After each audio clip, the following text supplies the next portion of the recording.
bring 'em out, bring 'em out. Bring 'em out. Welcome to the Fantasy Football Fiend Podcast with your hosts, Zay, Young Vander, and Bro Joe.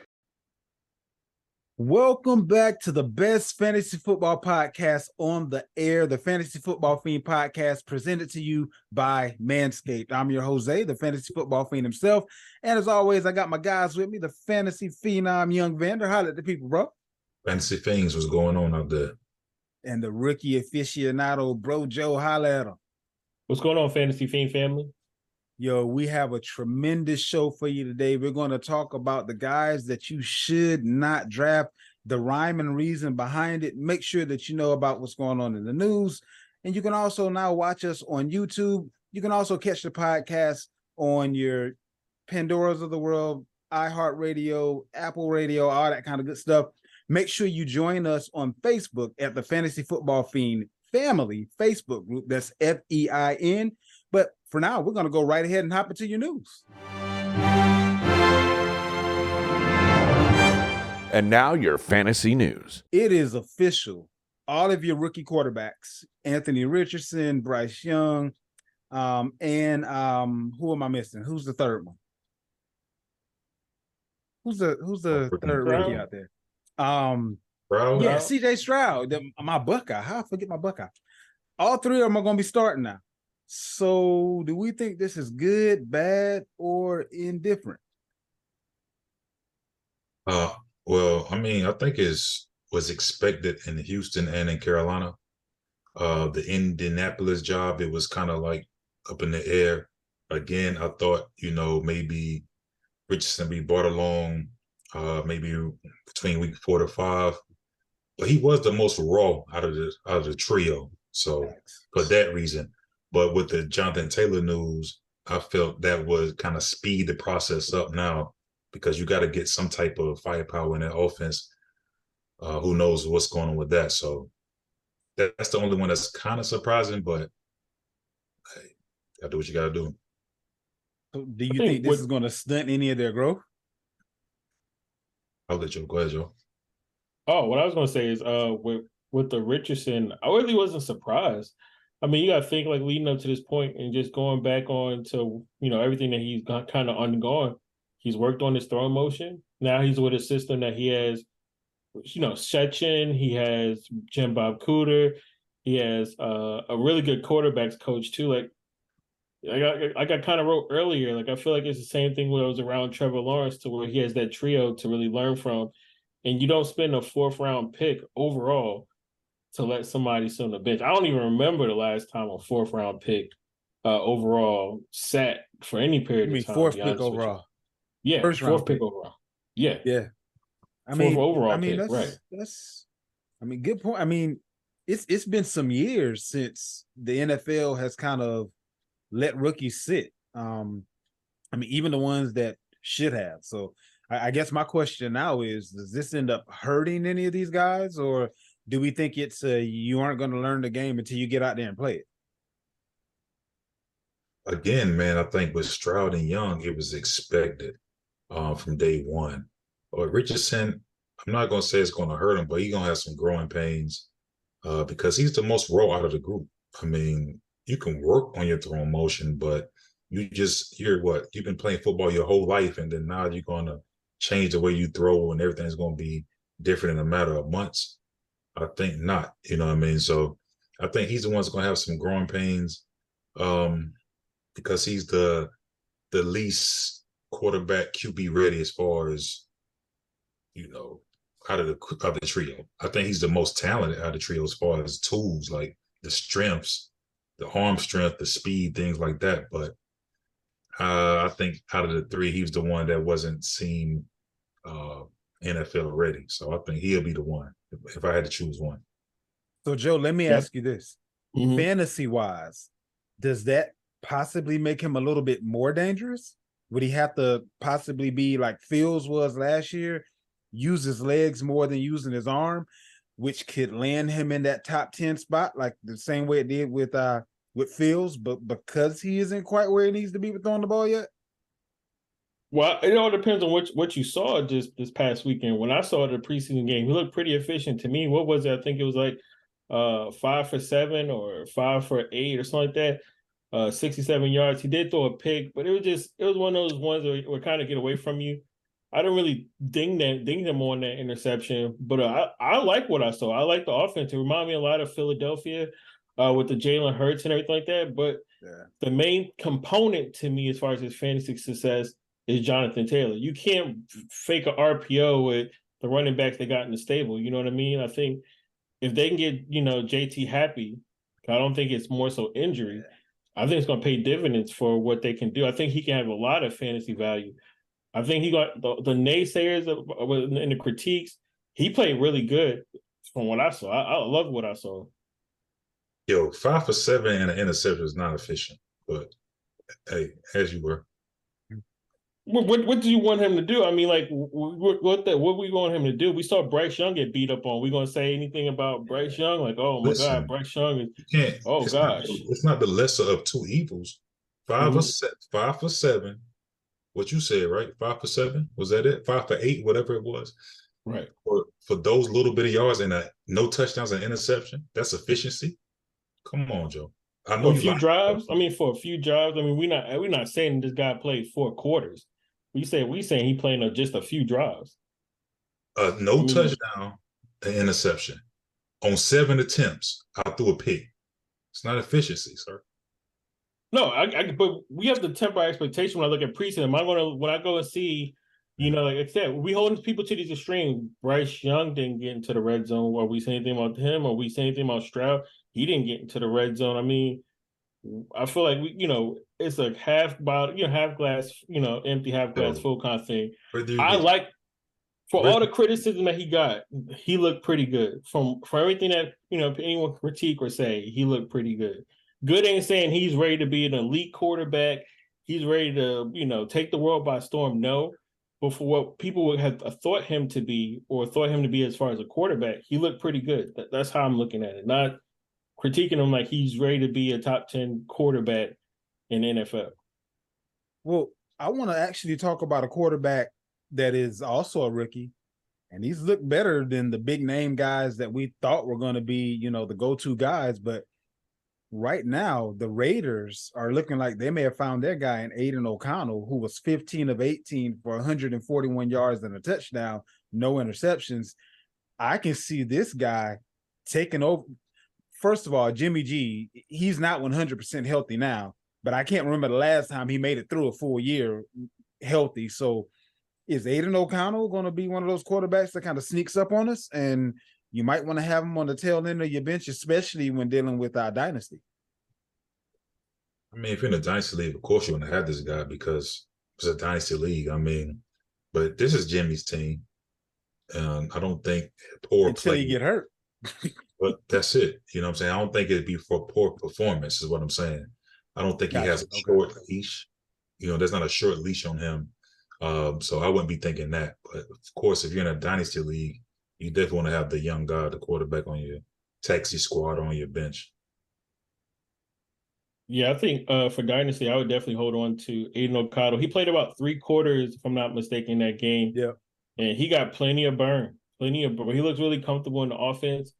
He can sling. I like it. I saw someone like when we saw Zappy for the first time, it's like, okay, this guy can move the ball. I would definitely keep him in dynasty. I don't think he's going to be a number 2. Again, it was no Hoyer, it was no Jimmy G. It was literally him and Chase Garbers in preseason. Moving on over to running backs, we have Dalvin Cook and Zeke finally found a home. So Dalvin Cook ends up going to the team that we thought he would, the Jets. Zeke ends up going to the Patriots. Now, as far as my Patriots are concerned, I kind of feel like this puts us back in the bucket that I thought we were going to be out of. I thought we actually had a guy, and he was going to be someone that you could depend on for fantasy. But now the waters look muddy again, and it looks like we may be back to the hot hand, or depending on which team we play any given week, or however it's going to end up going. But how do you guys feel that these 2 running backs end up fleshing out? Like, Joe, do you think that one has more of effect on their team than the other? Or how is it going to affect Stevenson and Hall? Like, what all is going on here? What I think, honestly, first talking about the Patriots, I think this is a really good move. Getting Ezekiel Elliott. You're talking about somebody who's one of the best pass blockers in the NFL, and I still think he has a good role in the end zone.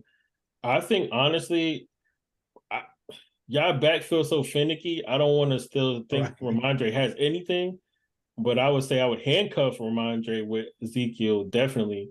Now going to the Jets, I really think that's where it's a lot of value. I think this is going to be a 60-40 in a 20 because they got a ton of talent, honestly. I think Dalvin is brought there with his skill set alone. He's just a one-cut guy, and we see him be so decisive in the league. And he just gets it done. He do a little bit of everything. I think he fits perfectly what this team might be looking to do. And it's in the money, right? He got the most money, on a 1-year deal. Yeah. And look at the incentives on top of that. So I think, he's really favorable.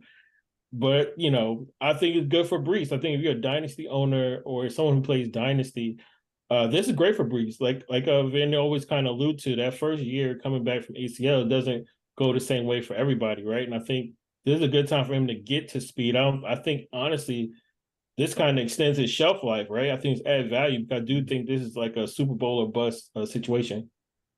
And he's Cook only had a 1-year deal, so to your point, that actually kind of puts him in an advantageous situation because he's going to be there if and when Cook can't negotiate another contract. What you got on these guys, man? No, I can agree with what Joe said. I mean, this is a win-win for the organization as well for Cook, I guess, because he gets his money. But again, they don't take a hit in the running back field for this 1 year. They got Cook, who's probably going to be he's an upgrade, I guess you could say, to Brees Hall for his ability. And then Brees Hall gets another year to kind of like rehab that thing, come back even stronger the next year where he'll be the long starter. Mm-hmm. So I think it's a win-win for everybody. As far as the Ezekiel Elliott move, I think he could have a Jamal Williams season. That would be his, that's possible. And what I mean by that is get down to the goal line, he punch it in. You know what I mean? You get down the goal line, he punch it in. I think he can have, he'd be the short yardage guy on that team as well on some third downs. On maybe 3rd and 7, 3rd and longs, he'd probably be the guy in the backfield being another blocker for Matt Jones. So what does that mean for Stevenson if he's the third down guy and the goal line guy? Does that mean Stevenson just 20 to 20, and if he don't punch in a long one, 9 times out of 10 he won't get the attempt? Or how's that going to work out? I think Stevenson took a small hit. I'm going to say huge because of course, everyone think he's going to be the long dog because Stevenson is a 3-down back. I mean, he can catch the ball. Right. But with Zeke there, he does take a small hit. I mean, because now some of those goal line touches are going to be taken away. But still, I think if you're in a dynasty league, this is a prime opportunity to go buy some of that Stevenson stock, buy that dip. Because this Ezekiel Elliott experiment, who knows how long it's going to last. Right. It's only for a year, so I wouldn't be, that concerned about it. But definitely buying the dip when it comes to Stevenson in your dynasty leagues. Now, Javonte Williams is playing on Saturday in the preseason game. So is this a sign that he's back and they kind of want to see what they got in him? Or is this we're not going to use you very much when it matters, at least for the first few weeks? So we want to, kind of test out that knee, before it actually counts? Or how are we looking at Javonte Williams going into the year? I think this is a ramp him up. We always say, these guys take them 4 to 6 weeks to get acclimated. This is the start of the 4 to 6. Yeah, this is the start of it. You know what I mean? So I think they're trying to go ahead and get him up to speed. So when the season does start, he'll be ready a lot quicker. You know what I mean? So, yeah, I think that's what it is with him. What you got on Javonte, Joe? Oh, yeah, man. With Javonte, I've been looking at this the past few weeks. This is one of the more trickiest one because his confidence alone and also Sean Payton's, right? Like this guy was clear for contact since July 27th. He came off the pup, obviously. He even participating in everything, contact drills, going even up to 9-on-7. So he's getting goal line work and then doing 9-on-7. Of course, Denver has like a day for like ACL people.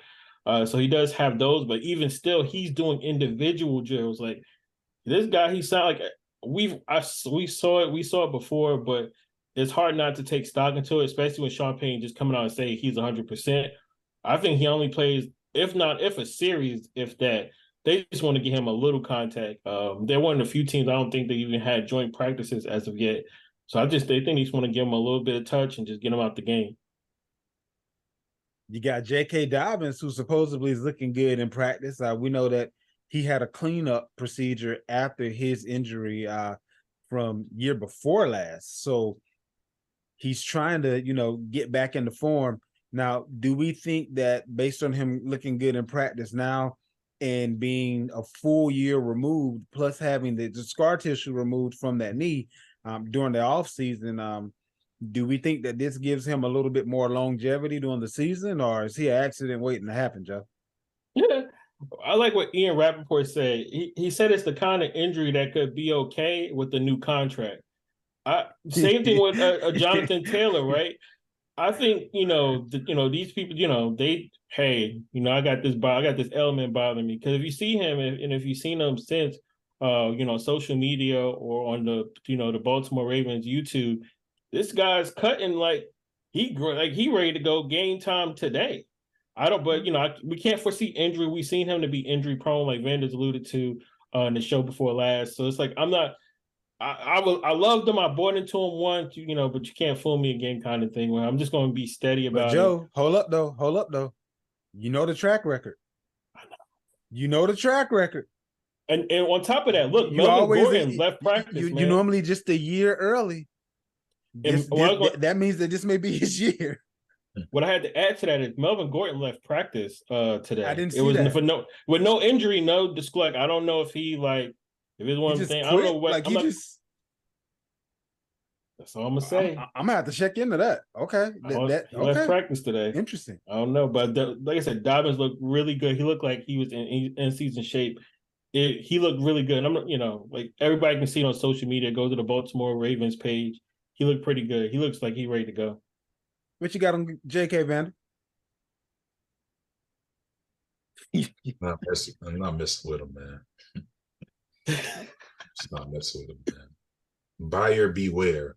That's my take on that. So, oh yeah. So even with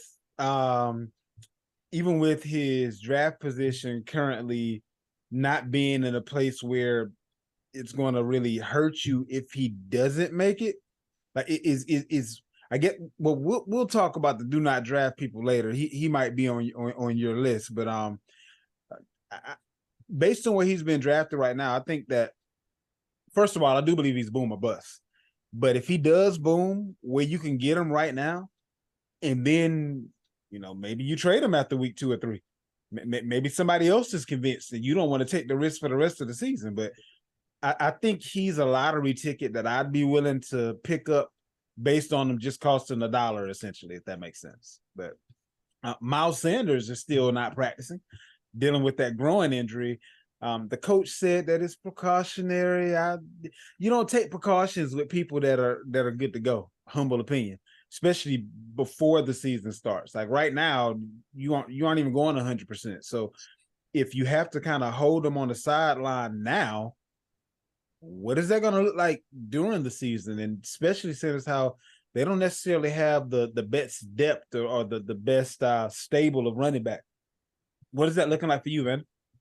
I mean, they spent a lot of money in this guy. Facts. So I mean, that's how I see it. Of course, growing is one of those injuries that can linger, but of course, they just want to keep him ready to his game time because, like I said, they spent a lot of money on him in the offseason. And so I'm not really looking too much into it, but it is Miles Sanders. So you think they're telling the truth? Yeah, 100%. Okay. Yeah. Okay. What you got on Miles, Joe? There's no reason. I'm sorry, Clayton. No, just no reason to rush him out there. But so there's no reason to rush him out there, but you believe he'll be ready week 1. Yeah. To be clear. Okay. Yeah. Okay. What you got on Miles, Joe? Yeah, actually, it's the same information where they're just monitoring him and week 1's the goal. So he's not going to play preseason, period. But they're saying the week 1's the goal. So I definitely agree with that one. Well, I'm going to tell you like this. And maybe it's sour grapes or whatever you want to call it, but I don't think he's going to make it. Like, the whole left side of his body is hurt.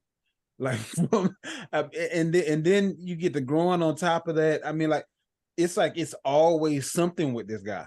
Like he's just one of them, one of those dudes, like a Rashard Penny, or it's just certain running backs that when they're out there, they're world beaters, and then the next thing you know, you get that alert, and it's like, oh hell, here we go again, and that's just kind of the boat that I have him in, and especially seeing as how he's kind of his draft position has kind of increased based on him now being the guy versus being in a bona fide committee.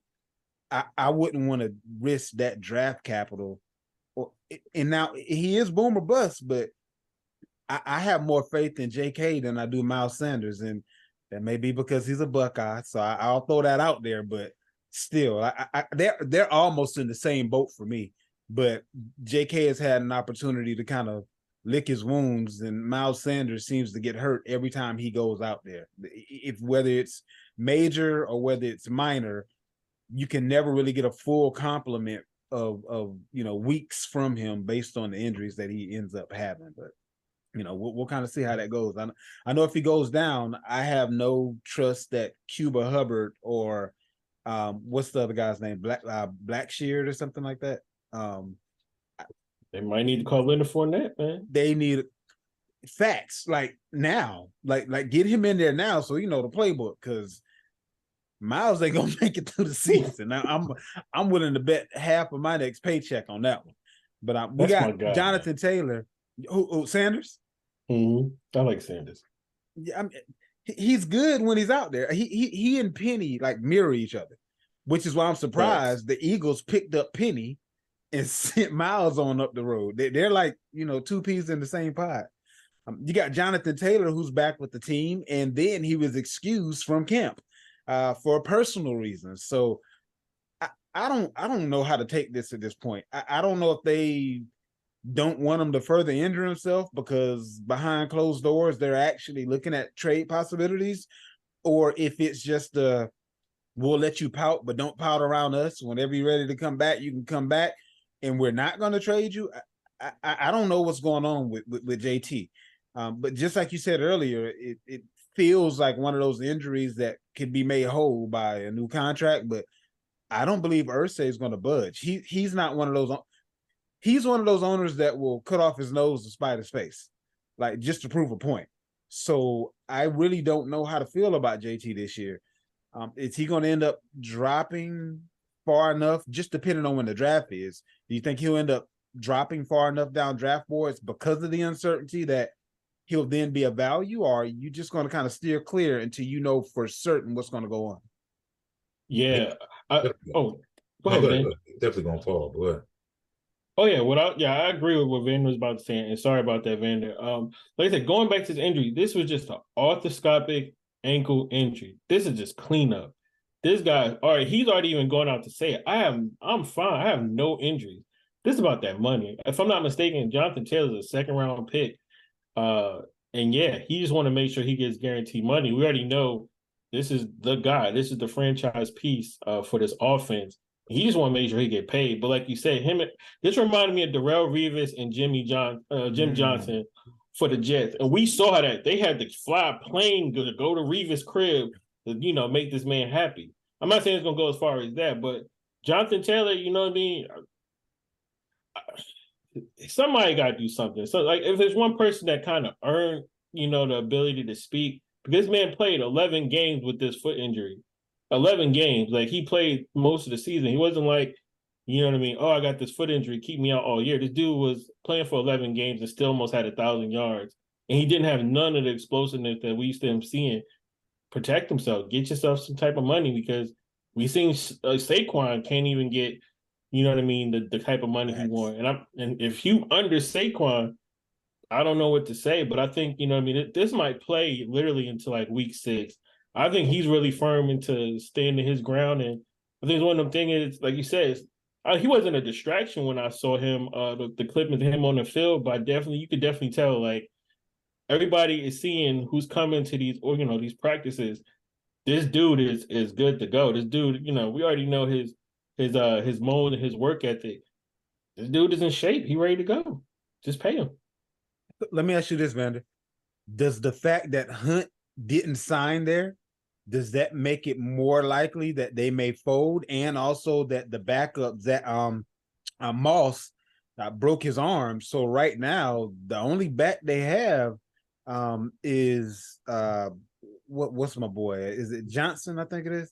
No, Kenyon signed there now. Don't be Oh, forget that. Kenyon Drake. I forgot about Drake. I forgot. So but is Kenyon Drake good enough to say, well, we don't care if you return, JT? Like I don't know. I think like the fact that they made it known that they wanted Hunt like bad enough that they would call you while you're working out for somebody else to say, hey, don't sign there. Like, does that kind of show their desperation? And why didn't Hunt sign there? That's a good question. I think Hunt's still trying to figure out the money thing. Minnesota was another team that was interested in him. So I think he's just trying to get the most bang for his buck, because this is Hunt's last swing at a dollar. So he's trying to get as much as he can.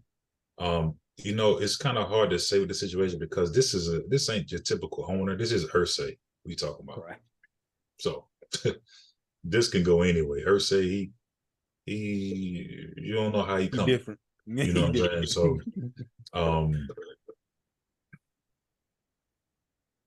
who knows? You know what I mean? It's a coin toss at this point, huh? For real. You know what I'm saying? So yeah, this, because it's also been a thing they were saying, these guys, if they really want to stick it to him, they can not pay him. They can put him on like an NFI list or something like that. Since he's trying to play those little ankle games, stuff like that. And if he get on that list, he won't be paid. So, man, and then he wouldn't get credit for the league year either. Right, so he'd have to play the same game next year. It's real tricky. I mean, they kind of got him over a barrel when you think about it. It's up to them if they pay him, and it's up to them. Well, it's up to them whether or not he gets credit for the league year if he chooses to not play into week 6. So to Joe's point, I think his worst case scenario is he's there by week 7, because he's going to want to get credit for the league year so that he can leave. So let's say it plays out. Let's say that's the worst case scenario and it goes into week 7. How high would you be willing to draft him, knowing that you wouldn't have him for the first month and a half? And who knows what his motivation is when he actually comes in week 7? No, I'm not spending that high of a draft capital on a player like that. It doesn't make sense. If you're in a dynasty league, then, that may be a little different. You know what I'm saying? But as far as if you're in a redraft league, I wouldn't spend that high of a draft capital on it.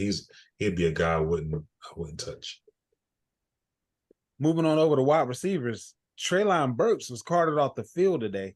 The update on him is that he has a sprained LCL, and he's possibly going to miss a few weeks. Now, I don't know how long these LCLs tend to linger. I know the ACL is kind of the worst of that sort of an injury, but do we think that after a few weeks, he may actually be able to come back and be who, he would have been had the injury not been there? Or is this something that might linger, throughout the season? Joe, what you got on that? I think personally he might miss just 1 or 2 games into the season. I think he dodged a huge bullet in not being any structural damage to the ACL, because how he caught it real nice, but how he came down was really awkward. And he tried to walk it off as much as he could, and then he had to just sit down and let somebody come get him. I think he dodged a bullet, but I think he might miss a few games into the season. I don't think it's going to be lingering, but this is I don't want to designate him as injury prone, but we saw last year him having issues with the hamstring during OTAs, mini camps, and then during training camp, and somewhat during the season. He didn't miss any games, but he came up with the injury on the injury report. But I think he missed a few games. In short, I'm sorry. But you got on Burks, man. I mean, he could possibly still play week 1. I mean, it's like a 2 to 4 week injury. So and we got about 3 weeks until, or is it a full 4 weeks now before the season? I think it's September 10th, if I'm not mistaken. Yeah, so we closer to 3 weeks. Okay. So I mean, like, it's 2 to 4. So it depends if he's on the, is he Adrian Peterson? Or is he, Miles Sanders? one of these, slow healing guys. So it's just one right. Yeah. So we also had a couple other wide receivers go down with injury.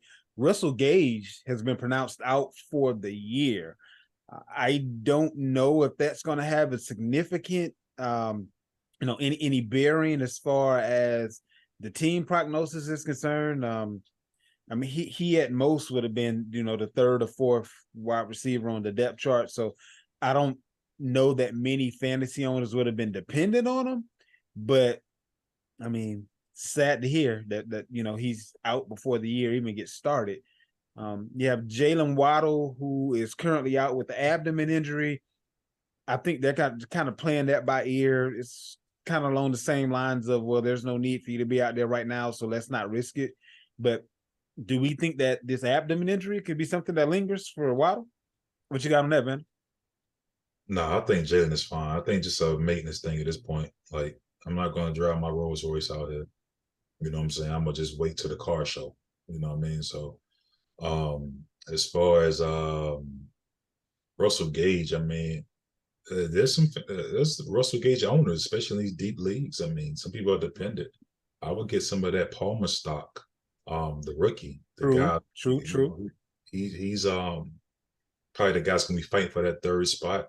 There's been some joint practices today. Actually, they had a joint practice with the Jets, and he actually burned Sauce Gardner for a play. Okay. So 60-yard play, something like that. So I would get some of that Palmer stock if I'm a Russell Gage owner. Just try to grab him if he's available. Hey, Joe, speaking of rookies that are kind of showing up, A.T. Perry is looking good. He was 6 for 6, 70 yards and a touchdown. Now, granted, it wasn't the quarterback that's going to be out there. It was Winston that was throwing on the ball, not Carr. But do we think the rookie A.T. Perry may end up showing up? I know you're the rookie aficionado, so that's why I'm going to you on this one. Is this just a flash in the pan, or is A.T. Perry for real? Yeah, and that was one of my guys for after we did the list, one of my little few in contention, the ones I left off my list. A.T. Perry is pretty good, but I also got to kind of throw context and kind of throw it out there that Rashid wasn't there, nor Traquan Smith, and I think that plays a little bit into it. But he's a really good player. He's a really good and also a really smart player.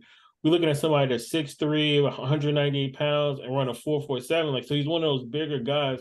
And if you notice watching the preseason game, most of his targets, like you said, went to AT or he hit Jimmy. Like it was really few, far few in between. He targeted one of the smaller targets. I think this is a good player in Dynasty to pick up, really, because I really think with Michael Thomas, this was just a one-year thing with him. I don't think he's going to come back to New Orleans next season. And for that reason, I think you can kind of hold on to somebody like this because I think that's the right archetype. Look at the body size and the body type.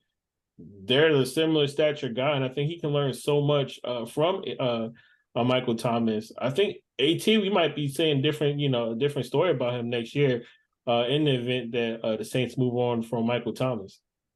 Or in the event that Michael Thomas can't make it through the year, which we've seen that happen several times too.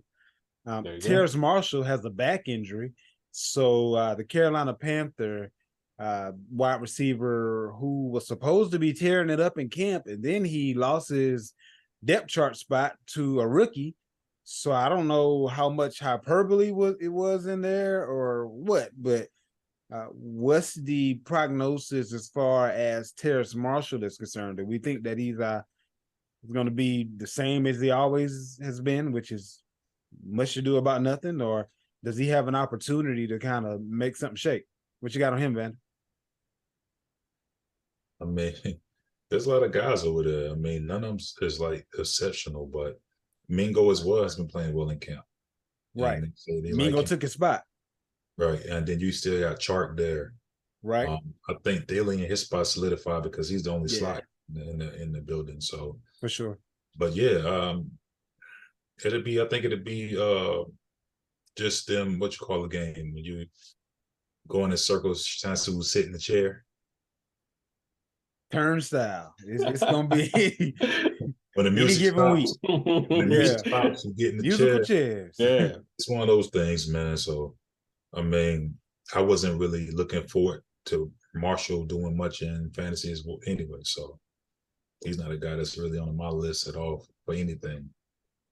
Hey Joe, what you got on Cortland Sutton? He was sidelined, undisclosed of what the issue or injury was, but it seems like it's all around the world the same song as far as Cortland Sutton is concerned, and they've already lost Hamler.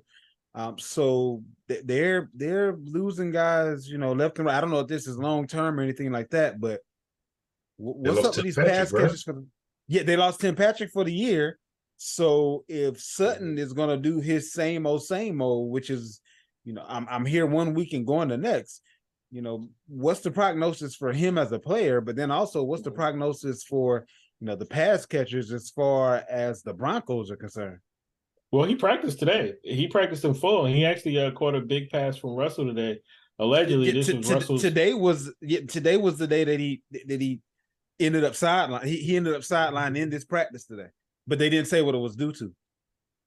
That's kind of interesting that you say that then, because I actually saw like the press, the conference afterwards where he kind of was explaining like how he got in shape this offseason and everything else. I don't really think if it is an injury that took place, maybe it was an injury. I don't think it was a serious. It was just undisclosed. He actually, to me, he looks pretty good. He looks in really good shape. Joe Lamb went on to say that that he looks, a lot lighter. He looks like the 2019 Sutton. Well, I don't know what that, we seen what Sutton did in 2019. Will it carry over? Because like you pointed out last week, Sean Payton let him watch film on Michael Thomas. So I don't know. I'm not reading into it. But I do know, for whatever reason, whatever that was, it's not to be serious. Gotcha. Now, Zach Ertz is off the pup. So do we think that, in the world of drafting tight ends late, that now he can be considered? Or again, continuing with the trend, is he just one of those guys that can't get right and stays hurt? What you got on Zach Ertz, man? I mean, I think it's okay news. I mean, being that they'll be playing with a backup quarterback for the first part of the season. Sounds like a good security blanket to me. I mean, so if you want those people going zero tight end, I think he'll be a guy that I would consider. Because he did play, when he was in pads, play actually pretty well. It's just injury with him. Like ever since even going back to being an Eagle, like it's just been, can you depend on him? And when he's out there, he's out there. But and I want to say he's like 34 now, 35. He's up there. I think he's up in age. I know he ain't young though. Yeah. So I mean, again, if you're going zero tight end, I'm definitely okay with having an Ertz on my team at the end of the draft. And lastly, for the tight ends, Mike Gesicki has a mild shoulder dislocation, saying that it shouldn't linger too much into the season. I'm not too familiar with this type of injury, as far as the difference between a mild or severe dislocation. If it's out of the socket, it ain't good. But do we think this is something that's just like a pain tolerance type deal, or could it have some lingering effects? And the Patriots might want to get somebody else other than Anthony Firkser on the roster just in case Mike Gesicki can't go. When I hear the word mild, I'm not thinking serious. Okay. So whether it's mild wings or a mild sprain or mild outside, you know what I'm saying? Like, I'm not too concerned. Nothing to worry about here. He'd be ready week one. It could be a pain tolerance thing, but I don't think it's a structural thing to a point where he's gonna miss any time or something like that. So, gotcha. I agree pretty too. much.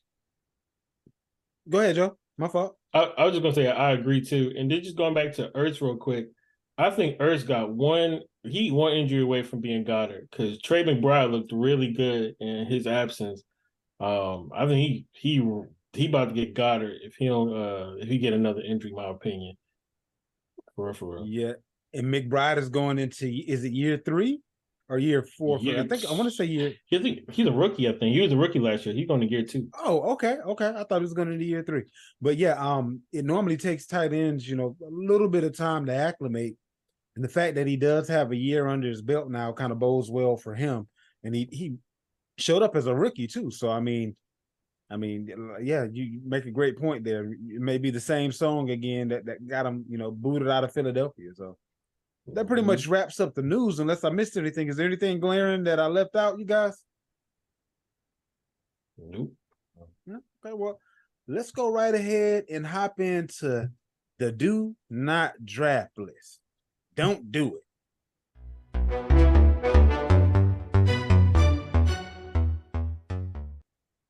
All right, do not draft. We're going to start out with the quarterbacks. I'll throw a few out there. You guys can throw in the honorable mentions or tell me where I went wrong with the guys that I put on the list as far as do not draft. But some have a combination of the draft position as well as injury or prognosis of not being quite as good as they were prior to. And some is a combination of all three, but I'll go ahead and give all of them, and then you can kind of break down what you see. But I have Dak Prescott number 1 on my list.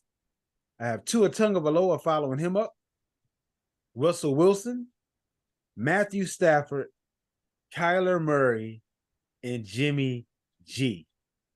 The guy that I'll speak on, because a lot of people are going to be like, what, him? I don't think that Dak and McCarthy are going to be the combination that the Dallas Cowboys think they're going to be. I think they're going to take a step back. And if he takes a step back, being currently the 10th quarterback off the board, and if he takes a step back, that doesn't bode well for anyone who drafts him. So I can kind of see it being a situation to whereas he may get, a few more yards here and there, but if it goes back to being a situation where they're utilizing their running backs and he isn't getting that deep ball out there, I can see him somewhat tanking in comparison to where he's currently being drafted. But those are the quarterbacks that are out there. What say you, gentlemen? Why don't you go ahead and start us out, man? Man, Tua. I mean, I think he's a guy that you. That's pretty easy for me. Yeah, I mean, to me, that's a guy you don't want to draft. I mean, he has all the weapons, but his health is like, he's probably one of the most, fragile quarterbacks. Well, he is the most fragile quarterback we have right now in the NFL. Absolutely. And it's not something structural. I mean, it's a head injury. And come on, I mean, think about it. You're going to hit your head, or you're going to get hit at least every week. The last concussion he had, it didn't even look serious. He just got slumped down in his head, and that was it. And he was throwing up, he's like Ice Cube. He's throwing up the West Side, you know what I mean? So for me, he'll be a guy who would not draft, because one play and that's it. Season's it. Because I think he's one concussion away from being retired. Absolutely. In my opinion, I think he's at that point. So I can see that. And the thing about it is you don't even have to hit the ground.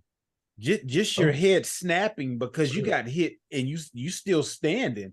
Right. That can be enough for a concussion. So, I mean, what you got on the QBs, Joe? Yeah, man. I want to first touch on Dak, and I do have a quarterback out of this list. I think with Dak, you can really see it. He's really missing Clemens. But even before McCarthy got there, he was there under Jason Garrett, and he played for the Cowboys as the backup quarterback. I think that loss of the OC is really going to come back. McCarthy does pass a lot. I think last time he was the head coach, he passed like 60%. We know him to pass a lot, but you can tell Prescott's uncomfortable.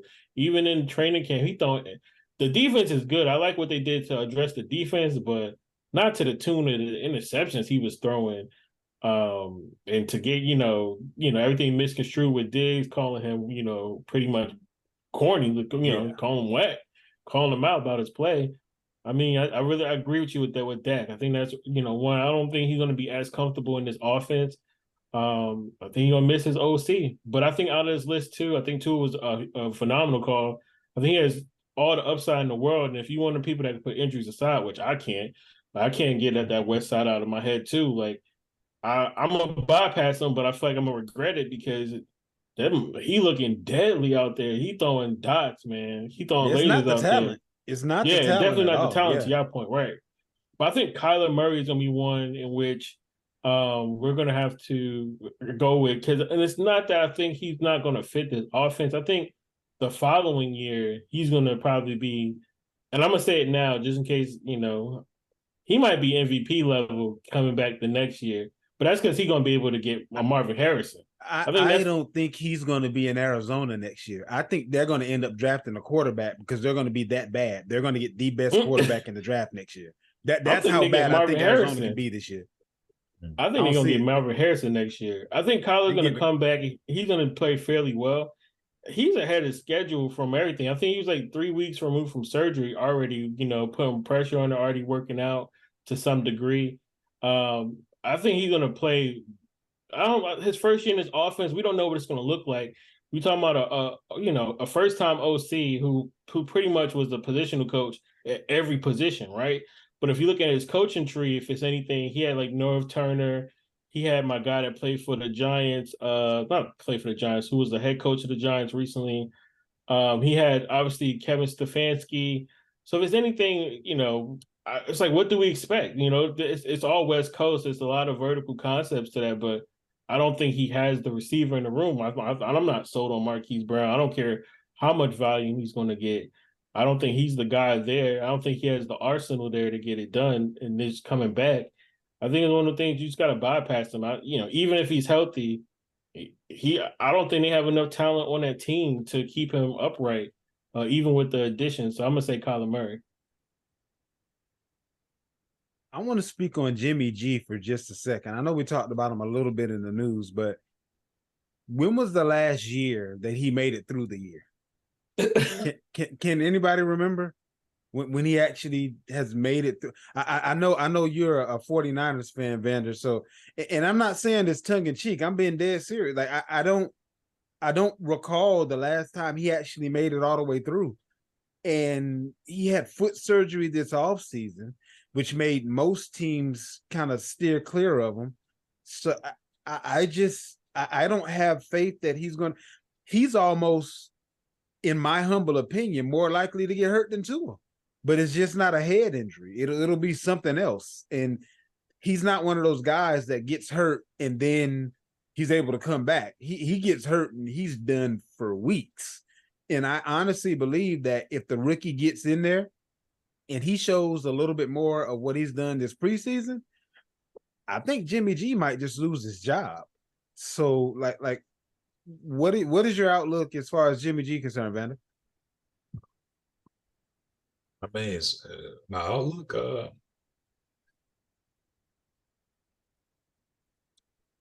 I like Jimmy G. Well, he's okay. I'm not sure if he fits this team as far as a personnel wise. I don't like him being paired with Devonta Adams. It just doesn't look Devonta. It just don't look like a good pair. A good pairing. Because Devonta is more of a volume receiver, and Jimmy G doesn't fit the volume style of quarterback. I think Renfro is going to benefit more than Adams will because he likes to throw the short ball. I can see that, but don't forget. I mean, you're saying Renfro, but they still have Myers there. Facts. Facts. Yeah. Renfro and Myers. Yeah. You're right. 100%. They may play 4 receivers and they have both of them in the middle. You know what I mean? So it could be one of those deals. I mean, but he okay. I mean, he did play 15 games a year before, but then the year before that, he missed a lot of games. So he's not consistent. I wouldn't put a lot of money in, a lot of stock into him. Joe, do you have any thoughts as far as Matthew Stafford is concerned? My personal opinion was he's another one of those guys that, Vander, what's your favorite phrase? You never heard anybody say they used to have a bad back? No, never. So, I mean, like, he got a bad back. Like, what do you do with that? So this is what I think about Matthew Stafford. I think it's first take the playoff. I think the Rams is in the position that they can't afford anything, right? They couldn't address anything this offseason. They lost a ton of talent, especially on defense. So we already know he's going to be out on the field for a long period of time. Thing is, they did nothing to address the offense. I know they got Noteboom or whatever his name is, and they have Havenstein as the tackles, but they're nobody to write home about. And they have no wide receivers. Like, this is the Puka guy who's doing really well. I think he's going to pay dividends this year. but they have nobody. And I mean, Cup is like, I think that relationship with Cup, we already know he's going to throw the Cup 20, 30 Right. times a game. Right. But he's going to be Literally. abused. He's getting abused this year. I think, it's another dog washing. And again, the Rams salary cap, I don't see it improving even going into next year. They put themselves in a hole trying to win that Super Bowl. And I think that salary cap with those voided contracts plays well into the next couple years, to be honest with you. Hey, you got a ring. So, I mean, now you got to deal with the back end of it, but you did get your ring. So, I mean, theoretically, I guess it worked out. And then they ended up, kind of, the chickens coming home to roost, if you will. So it is what it is out there in the Rams right now. I'm moving on over to running back. You guys may not agree with this one, and I'm just not drinking the Kool-Aid. Bijan, whatever his name is the number 3 running back off the board right now as far as average draft position. And I'm not saying he might not have a good year as a rookie, because there's always rookies that show up and show out. But the number 3 running back off the board, you're risking, in my humble opinion, you're risking your fantasy life. Like the first round pick on this guy, I can't do it. I don't see it. Talk me into it or tell me that I'm onto something. Vander, what you got on Robinson? Well, I understand. You know what I'm saying? I understand why he's shooting up boards. I mean, because it's the fit. It's the guys that's there. They're known to run the hell out the ball. And this dude is probably the biggest prospect since, well, I guess you could say Barkley. You know what I mean? But he didn't have any holes, any chinks in his armor as a running back. I mean, so I understand it. I really understand it. I mean, let's think about it. But the number 3 running back, though? Yeah. Well, because think about it, right? You have some really good ones out there. But a lot of them are up in age. A lot of them, let's say, for instance, if it's 3 running backs, the first 2 probably going to be with McCaffrey and Chubb. Are those the other 2? Right. I don't know about that. Or Eckler, or maybe Eckler if you're in the PPR league, something like that. Right. But Bijan himself, I mean, he's a 3-down back. I mean, he is a 3-down back, but I don't foresee them using him that way. Like they have a stable of backs, like that aren't, they have a stable of backs as of today. When it comes week 1, I could very well see Cordell Patterson not being there when it's all said and done. So current average draft position, you got CMC number 1, Austin Eckler number 2, Bijan, what's his name? How you say his name? I would say Bijan. Bijan number 3. This is my question to you, right? Mm-hmm. If you're okay with, you say CMC, Eckler, Bijan does what them boys do as well. No. I didn't say I was okay with them. Actually, I would put this year, I would put Chubb above all of them. But you don't have to draft him there, but I would put Chubb above all of them. But again, Chubb doesn't have a history of doing this, right? So Chubb doesn't catch the ball a lot. He doesn't. I'm not saying he can't catch. But the offensive coordinator said about Chubb that they didn't use him that way, but they could have, and they see that this offseason, and he will be used that way based on who's behind him. Hunt's not behind him anymore. Who do you think had the most? What team had the most rushing attempts last year? Atlanta did. There go your answer. I mean, I get it, but I don't know. You pulled up cereal bowl and then you put the milk in afterwards. You know what I'm saying? So if this team was the number 1 rushing attack team in the league, and they just drafted the biggest running back, first round round pick, biggest running back prospect since Saquon. I mean, if you want to go further than that, probably Gurley. And then before Gurley, it probably was AP. So what else? I mean, I get it. I understand it. I mean, of course, I like Chubb too. Let me change the question. Would you do it? You say you get it, but would you actually do it? If I'm in a PPR league, yeah. Okay. Joe, what you got on it? I'll be honest with you. I'm gonna say, I'll go to number 2 actually. Okay. I mean, because I You- like Kemper and I like Eckler. You like him over Eckler? Yeah, Okay. being at the situation, right? I mean, Eckler now is under the tutelage of what's my boy from Boise State. More. So you know he can very well interchange his running backs. And But he's who's the number 2 running back there? Like, do they have they got Kelly, but he's actually a fan of Kelly. So and Eckler's not even a guy that's even built to carry to hold that load. I mean, he's a strong, get it twisted. Eckler's strong dude. Yet he's been the number 1 running back 2 years straight. Yeah, but he catches the ball. Exactly. I agree. Right. But he's in a different system. He's that in that system. True. But now, True. you know, is it Arthur Smith? Is his name? Right. Yeah. And you already know what he do with his running backs. He used to have Derrick Henry. That's true. That's true. So you think that Robinson is going to end up being a tantamount to a bell cow? Yeah. Okay. Yeah. I think he's a bell cow and they run the ball more than any other team. Then I can see where you're coming from. Don't get me twisted. Don't get twisted. I think he can get bell cow type touches. Okay. So if that makes sense, because this guy can line up at the wide receiver. You know what I mean? This guy's he can run. His route run is crazy. Did you see the joint practice? I think they had the Giants or somebody. Yeah. Mhm. And the linebacker was trying to hold him. Jesus. You know what I mean? This dude gonna run a hell of a wheel route. It's gonna look crazy. You know what I mean? So I think he can get bell cow type touches, but also in space and different things like that. So I'm okay with him being number 2, actually. Wow. Okay. Okay. The other running backs we have on the list, we have Saquon Barkley, Ramondre Stevenson, Breece Hall, Alvin Kamara, and Elijah Mitchell. What you got for me, Joe? Man, I got to join relatively quickly on the Bijan conversation because I love Bijan just the same. And I'm definitely going to tie into one of those quarterbacks. I do have one of those on the list in mind.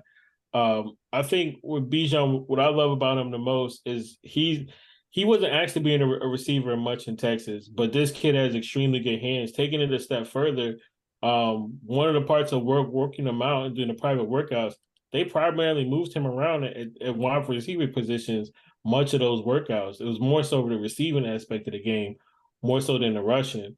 And then I like, what a lot of people, as far as NFL analysts, .com analyst, or even, works for that, for that station or program rather. I like that LaDainian Tomlinson comparison. This kid can genuinely do it all.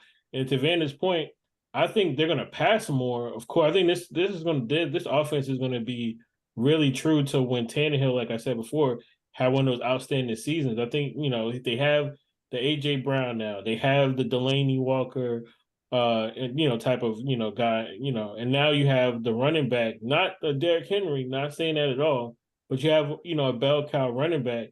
This is a team that, you said led the league in touches, but then more than over 400 touches. Carries out of that backfield. I think he can easily have 300 touches. And you can think of all the volume and the ways you can use them. You don't have to worry about nothing inside the red zone. It's as good as gold. He's not leaving the field once he's on the field.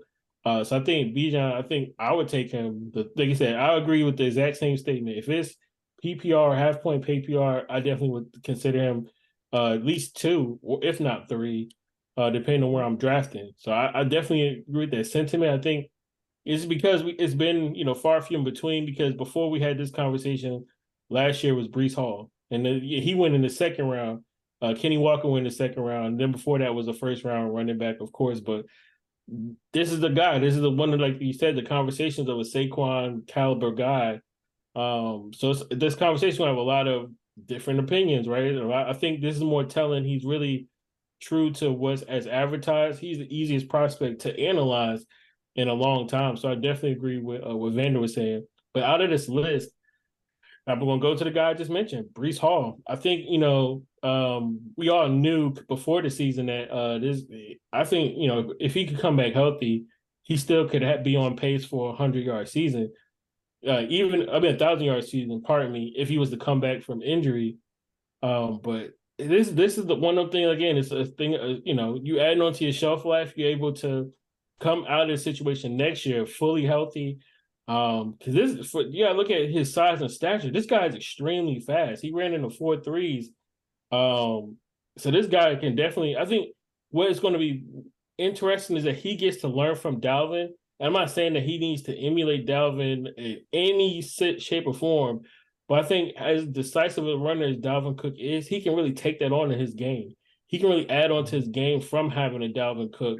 And I think that's scary for a guy who's we know to be like an apex warrior, gym rat, somebody who puts in all the time and the effort to learn, how to be more methodical, be more intricate as far as learning the pathways to being a great running back. So I just think it's just a year, a year too soon, man. I think we just gotta. I would still take him. This is my thing, though. I would still take him I would still take him, but we got to kind of remember Dalvin gets hurt every year, but he doesn't miss games. You don't miss, right? There you go. So it's like there you go. I want to take Breece, but it's like, is he a handcuff? Because unless this man is dying, he don't come off the field, and we don't ever see him dying. So it's like, do you want to take him as a handcuff? I think if he falls as far as value, if you can get him in the 8th or 9th round. See, that's just it. Right now, he's going 14 overall. So based on his ADP, now granted, there probably haven't been a whole lot of drafts since Cook, since the Cook news went out there. So I don't know how far he may fall, but for me, you're kind of picking up a guy and hoping and wishing. Like I'd rather get a guy that's going to go way behind him and has a more likelihood of taking over I'd rather get Devon Akine over Breece Hall right now because he has a pathway to being the guy. With what they just did getting Cook, I don't see a pathway for Hall to be the guy, barring injury, which we just said that even when Cook is injured, he plays through it. So I'd rather take the upside guy that has the pathway to being the number one. I don't see any way they even give Hall enough touches to attempt to be as good as Cook this year. So, that's why I'm at with that. What else you got on as far as the running backs on the list, Van? To be honest with you, most of the running backs is on the list. I'm not really too mad at anybody drafting any of those guys. I'm okay with Barkley. Okay. I'm okay with Kamara. I mean, because you already know when he's coming back, and when he comes back, he'll probably be the guy. I don't know about that. That's it. What does the guy mean in this offense now with the amount of running backs that they have? Because my thing with Kamara is he don't get in the end zone, and now with having Williams there, he definitely he might not even get very many end zone opportunities. Like he's going to be a 20-20 guy, and he's been steadily going backwards as far as his average yards per carry, and as far as the Kamara that we know, the stud Kamara, was when Drew Brees was there and he was checking it down every other play. Like, well, this is he has a better quarterback, right? I don't think that helps him. Why not? Because he isn't going to be depended on. He's not going to be leaned on as much as he was before. I mean, there are 3 running backs there that are just as good. I mean, I think they're not better than Kamara. I think Williams is up there with him. Be honest with you. Hell no. Up there with him with what? With dreads? Look at the average yards per carry. Look at the touchdowns. It's not even close. Jamal Williams didn't have a good yard per carry, yo. Go look at that. He was a guy compare the two. He was a guy that would just fall in the end zone, man. You know that. But if you compare the two, they're right there neck and neck. Kamara hasn't had a good yards per carry either. That's fine, but they're not close. Me and Vander usually disagree a lot during the off going into the season, but I agree with this about Kamara 1,000%. I think also too, I've been paying attention to not just the preseason because he looked sharp there, but even the off season, you can tell he's. I mean, obviously we can't count him as a wide receiver, but he's just as good as a wide receiver out of the backfield as anybody. he looked like he beat, like he got this case out the way, and this man is on a mission to redeem himself because I think he's still one of the highest paid running backs. He's talking about his money. I think this is a play for his money, and He's I not think getting another check. We didn't already seen this movie. He's not getting another check. With the year, like I think Jamal Williams, he get a good back, but we've seen some people take all these touches and take all these carries and want to be the bulldozer. We seen Marion Barber do it for a couple of seasons, and then we saw the fraction of himself. I think Jamal is in that same category. I'm not saying he's gonna fall off a cliff, but that's 17 touchdowns. I don't think we see that in football anytime soon. So if you take that out of the picture, him and Kamara, I'm gonna take Kamara because Kamara is downhill. He runs. He's going right at it. But to his point, and Vander's point, I don't think the scheme has been there to where he can be efficient. Even before, it was just like, all right, Michael Thomas, we got to stop Michael Thomas. So, he was in when he was hurt, okay, I'm going to go clear. We're going to take Alvin Kamara out the game. Now this is a wide open offense. You got Olave now. You got, Michael Thomas hopefully healthy. Juwan Johnson that's finally coming about. You got the Rashid kid, the wide receiver / kick returner. You just mentioned A.T. Perry. This is a totally different offense. This offense is going to go back, and I'm glad we mentioned like Drew Brees. That's reminiscent of what they discussed of this offense looking like this season. This is going to be a more of an attacking style offense. It's no more we're going to run the ball and use Taysom Hill as gadget play. They come in to put up some points with the easiest schedule in the league. I'm taking Kamara off the schedule alone. Who are they playing to where he can't be productive after week 3? They got one of the softest schedules in the league with the 31st easiest schedule. Sorry to be long-winded in that answer, but you're good. I think Kamara, I'm taking Kamara any day, I think, in that list, man. If anything, I'm putting it out there now. I think he falls off the Apple truck this year. I don't think that Kamara is going to. I don't think the Kamara owners will be happy with their purchase. I'll put it that way. I think Jamal Williams should be on the do not draft list. Yes, my opinion. Yes, looking for him to give that same production he did last year, you can forget about it. No. I'm not saying he's going to do that, but where he's drafted, where he's being drafted, you're not risking anything. That's the difference, in my humble opinion. Okay, I'll give you one. I'm gonna go over and say Kenneth Walker, Seattle Seahawks. Okay. Where he's being drafted, I think he's a do not draft. He got a growing injury, right? Something that can linger. They bought in a running back, pretty high draft pick, Charbonnet, who they like his hands, great catcher of the ball, and not only that, Charbonnet is a big body guy, so he's not like one of these small scat back third down backs. No, he like Piron. He one of them bigger third down backs. You know what I'm saying? I'll take a step. I'll say like Dylan, man. That dude is huge. One of them bigger guys that can catch. You know what I'm saying? So there's some competition over there. And he's the one that's getting the reps right now. Kenneth Walker's been out for a little while. Right. So for me, I think Kenneth Walker should be on the do not draft list. Joe, you got any honorable mentions to throw out there as well? Oh man, no, I don't have any honorable mentions. Okay. Oh no, I got one, and this is gonna be controversial. I got Cam Akers. I think Cam Akers to me is the do not draft. So let me go back to last year because a lot of times saying the last 6 games, oh my gosh, he was going crazy. He played Seattle twice. He played the Ravens, Green Bay, Denver, and the Chargers. Outside of those last few weeks, he had 0 100-yard games. To speak of last year. Going back to our point, this is a team that couldn't afford to bring in nothing to address the position in front of them as far as the offensive line, anything of that sort. I don't see it. I don't see him. He's a great running back. So let me get that part.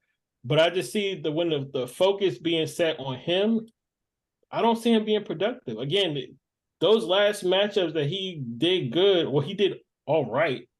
Those weren't against teams. I'm like, oh man, he got one on Philadelphia. Oh my God, he got one, you know what I mean, on the 49ers. Denver's defense was pretty good though. I mean, Denver didn't have a bad defense. No, Denver definitely didn't have a bad defense, but they tapered off towards the end of the season. They didn't finish on a strong note going towards the end of the season. But again, he's a good running back. I'm not saying he's not a good running back, but there's nothing around this guy to allow him to get free, in my personal opinion. He's going to be running for his life because it's only Cup. Higbee's good, but Higbee is one of their best blockers too. He was, if you look at the numbers as far as the snap counts and where he was rated PFF, he was one of their best blockers, and he a tight end. He was on the field all game. He never came out, hardly ever came out. So it's not that I don't like Cam. I just think because of the circumstance, they don't have nothing around him. I think teams are gonna be able to key on him and stop him in those situations, because in those games. One more last point. During that stretch, I think they went 2-4 in those 6 games that people want to speak about. If I'm winning the game, of course I'm gonna let go run the ball, go right ahead. So I think that kind of plays to it too. If they had to stop them, if they was putting up points, they would have stopped Akers. They didn't have to stop Akers. They was blowing them out and beating them, those last 6 games. So I would say Akers. Moving on over to wide receiver, we have CeeDee Lamb, Deebo Samuel, Keenan Allen, Michael Pittman, Odell Beckham Jr., and Adam Thielen. For me, I think CeeDee Lamb is talented, but I also believe he was kind of one of one for most of the year last year. And not only will he not get the volume, but he won't get the chunk plays. That's not really his thing anyway. I think they brought in Brandon Cooks specifically for that reason. And also Michael Gallup is a run and go get it type of guy too. And now he's a year removed from his significant injury. I also believe that they're going to use the tight end a decent amount. And Tony Pollard, who's now going to be their go-to guy as far as the backfield is concerned, he gets his fair share of targets as well. I just don't see CD. He ended up being wide receiver 6 last year. He's been drafted as wide receiver 7. I don't see him living up to where he's been drafted right now. As far as Deebo is concerned, Brandon Ayuk is coming. CMC is already there. The Deebo Samuel that you knew that was the guy that was worth drafting as early as he's going was because there was nobody else. That he was the running back and the wide receiver. That's not his case anymore. Keenan Allen gets hurt every year. Beckham, I think he's one injury away, and he's probably going to end up having it. Thielen, same thing. Michael Pittman is a little bit different. I just don't think he really fits the Indy's offense. I think that he's going to be one of those guys that it's not going to be the talent that's going to be the reason why he may suffer, but just if he doesn't end up being a favorite of Richardson, I can see him kind of being a forgotten guy. And right now, Richardson and Alec Pierce are looking a little bit more to be on the same page, as well as a couple of the other guys out there. So that's why I'm at with as far as the wide receivers. Vander, why don't you go ahead and give us your 2 cents on the wide receivers and throw in the honorable mentions you may have. For one, CeeDee Lamb shouldn't be on this list. Y'all better go pick CD. Don't do it. I don't see him coming in where he's being drafted. You better go ahead and pick CD, man. Don't do it to yourself. I don't see it.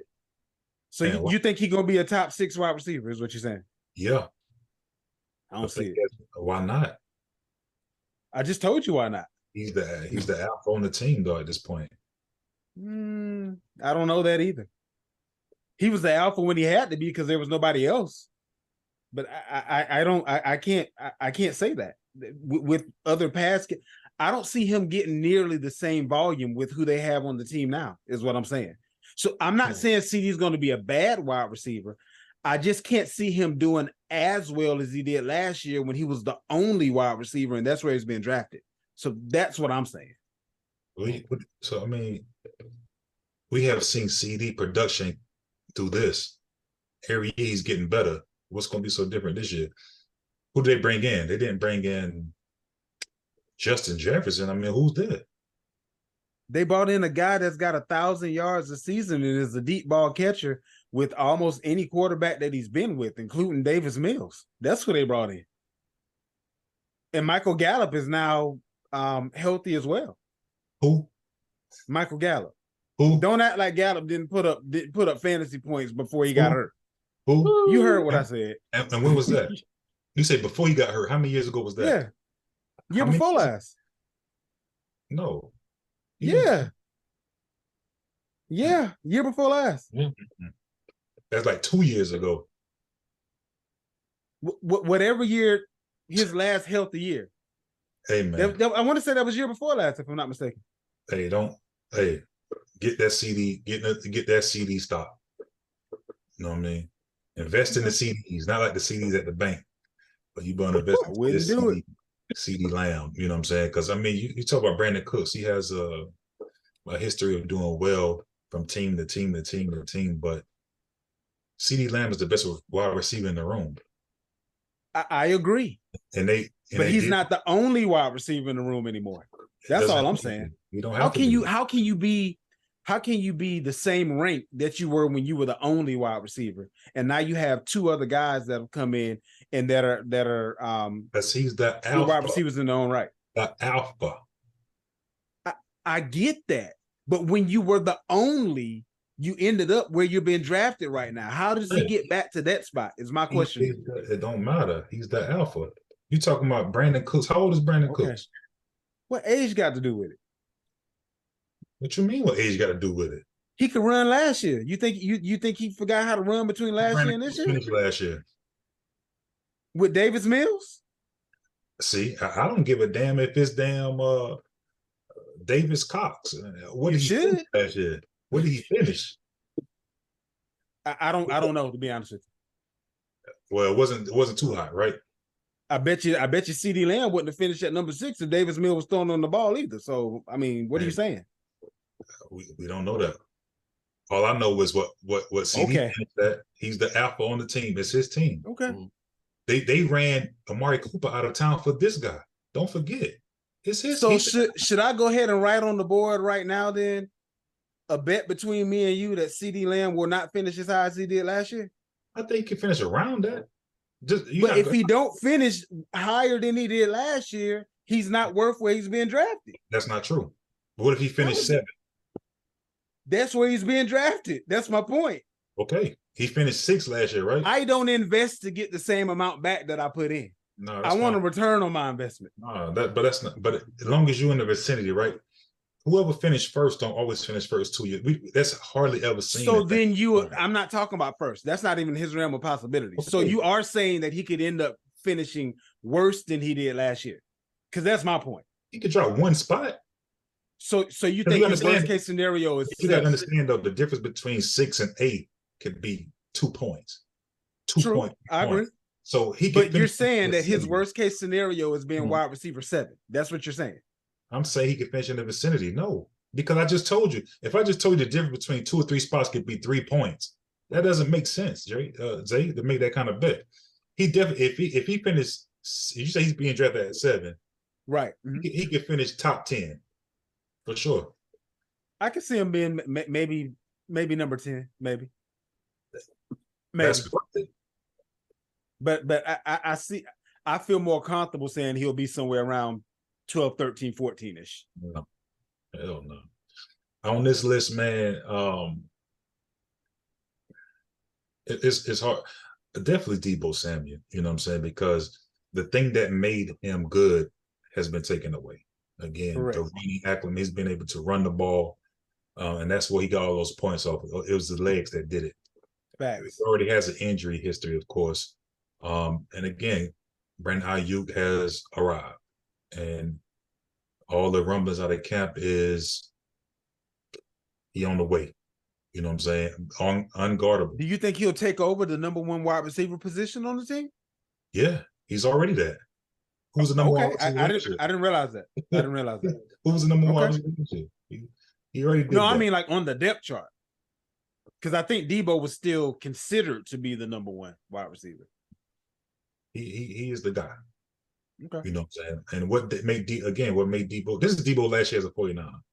Don't get it twisted. He won't be there next year. Contract. I think this is what You he think got. they trade him or they just let him go? Not resign him? No, they they just could- re-signed him last year, didn't they? Didn't they give him a contract last I year? want to say that was. last feel year, like this year before Yeah. last. the year before. No, that was last year because he was talking about in this offseason that he wasn't mentally into it because he was focusing on that was last year they gave him a contract. So I That's why don't know he's- what kind of dead that's why cap he's- there may be it won't be much involved because there. The first 3 years is really where the guarantees kick in at. So Because he only got a 3-year contract, I believe. So that you may be on to something there. Yeah, this is his last year as a 49er. Because Brandon going to get paid. If Brandon go out there and produce again, have a good season, he got to go. You know what I mean? So I can because see it. the reason you pay him is for those services are no longer needed. Now that Facts. McCaffrey did it. You know what I mean? So I definitely think Debo's a guy that do not draft. It hurts my heart to say do not draft Keenan Allen.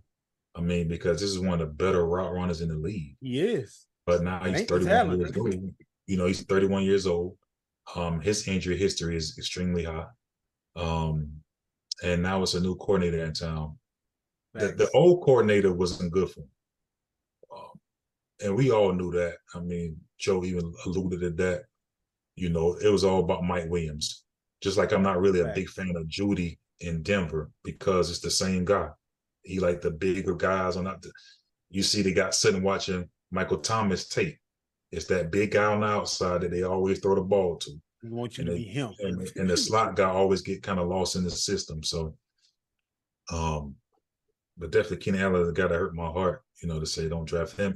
And let's face it, Odell Beckham, I think he's that guy that everybody we knew who he used to be. It's the nostalgia. And the thought process of the New York Giant Odell Beckham is in everybody's mind. He's not even the best receiver on the team. Nope. You know, might not be number 2 depending on how healthy Bateman is, to be honest with you. The best receiver on the team is a rookie. Yeah, absolutely. I agree. You know, Flowers is already cutting up in camp. He's the talk of the town. Joe, I told you. Antonio Brown 2.0. I told you that was his comp. It's just the dude, man. That dude, he really liked that. You know what I mean? And I think he's the best receiver on the team. We don't know how this system's going to look. So right now, everybody's kind of sitting back trying to, you know. I think Odell could do well, though. I can see him getting 700 yards, you know. Yeah, it's purely injury. I don't think he's lost talent. I think he may have lost a step in speed. Like, how many times can you have those significant injuries and still be as explosive? But it's not the talent. Joe, what you got on the wide receivers? Man, y'all left a lot for me to recap because I made some good points. And I definitely will agree, man. Zay Flowers is the dog to Vander Point. He is right about that. Just seeing him from what I get to see, man, he's not just getting open. He's the level of separation he's being able to make. I don't even care if it's individual drills. I don't care if it's the third or fourth. He's just so fluid in what he's doing, man. It's motherfuckers is falling. These motherfuckers is catching a knee, like when this dude running routes. So I think that was a good shout by Vander earlier in the draft show, for real. Going back to CD though, I really, again, why am I agreeing with Vander, man? We don't do this during the season. Me and Vander agree, but during the off season we butt heads a lot. But with CD, I think we got to even take it a step further. Let's go back to McCarthy because he had Devontae Adams. CD, to me, my personal opinion, He is not him. No, that's not what I'm going to say. Volume is king as far as wide receiver, and this kid is about to get plenty of volume. I don't know who could Dak could trust last season as far as getting the ball to, but we know he could trust 88, and I think 88 going to be in the same predicament. It don't matter if it's Brandon Cooks, because to your point, if we talking about targets and all this stuff, AJ Brown has Devontae Smith right next door to him. And we already knew AJ finished. What tape are you watching? What are you watching? CeeDee Lamb is not AJ Brown. What tape are you watching? He's not, bro. Sorry. Do you see that? Have you seen the catches this man had caught? He ain't AJ. Oh yeah. Oh, he ain't AJ. Oh God. He ain't AJ. Oh, okay. Let's not do that. Let's not do that. No, let's not do that. You don't like. I don't know.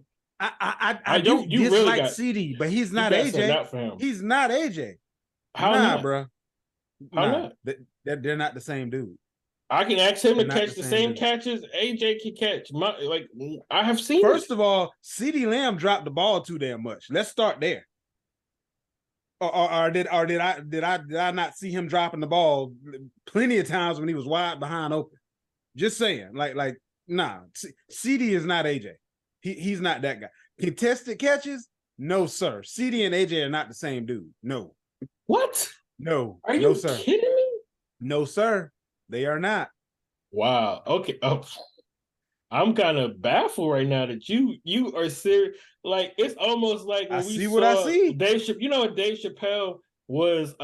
He thought he was white, kind of thing. Like you believe so much in your heart that this man isn't him. Like I really think you are jaded right now. But no, That no. we not. I said that I think he'll be a wide receiver one, but I just don't think he's going to be 6 or 7, and I don't think he's AJ. So But who you're else- telling me you think he'll finish ahead of AJ? AJ an injury away. What? AJ the injury away from not being relevant, bro. Bruh, come on. AJ's a bruh, good wide stop receiver, it. but can we not say Stop that he has an issue with injury? Can we not say that?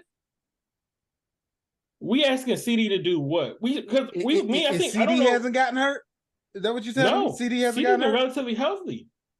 But I remember not too Relatively long healthy. ago, I forgot Okay. who it was on the show, but I was the one counting CD out like, oh, Amari left. I don't know what he's gonna do.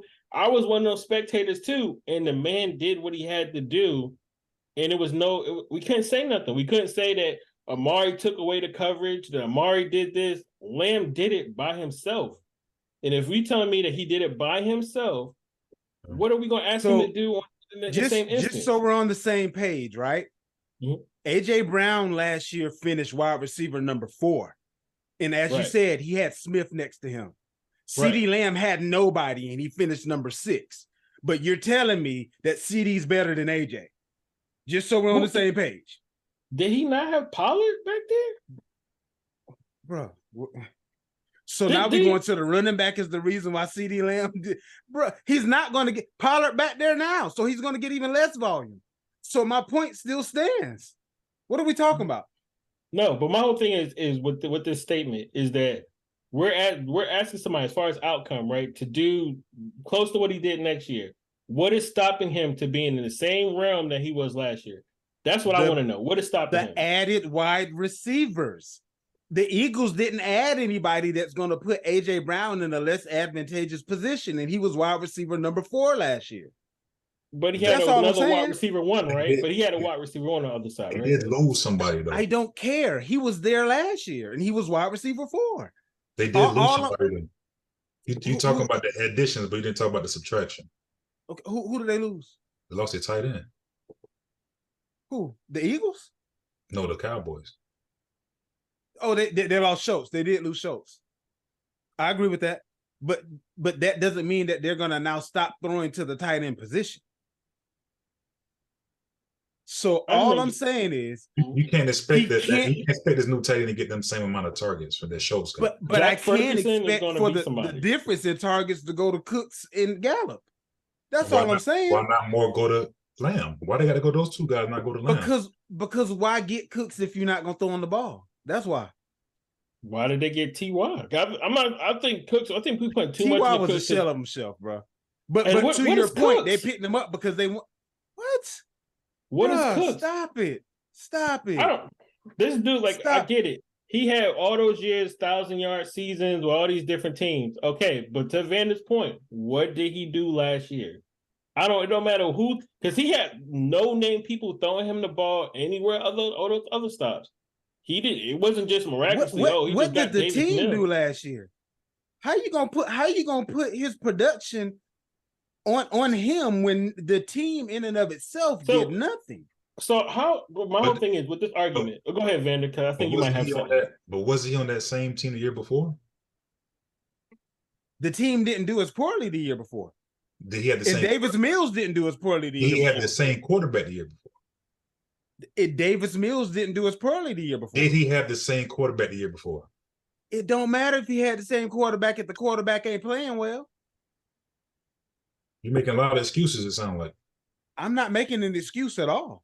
I'm saying that You blame Davis Mills. what I'm saying. Hold What on. I'm saying, period, point blank, is CeeDee Lamb will not get the same volume, and he will not end up at wide receiver 6. That's fine. And AJ but Brown ended up at wide receiver 4. That's fine. That's what but I'm as far saying. as Brandon Cooks is going, you blame Davis Mills for his production. So you're saying Cooks won't be better this year than he was last year, is what you're saying? You blame Davis Mills for his production. Correct. He was there with Davis Mills the year before.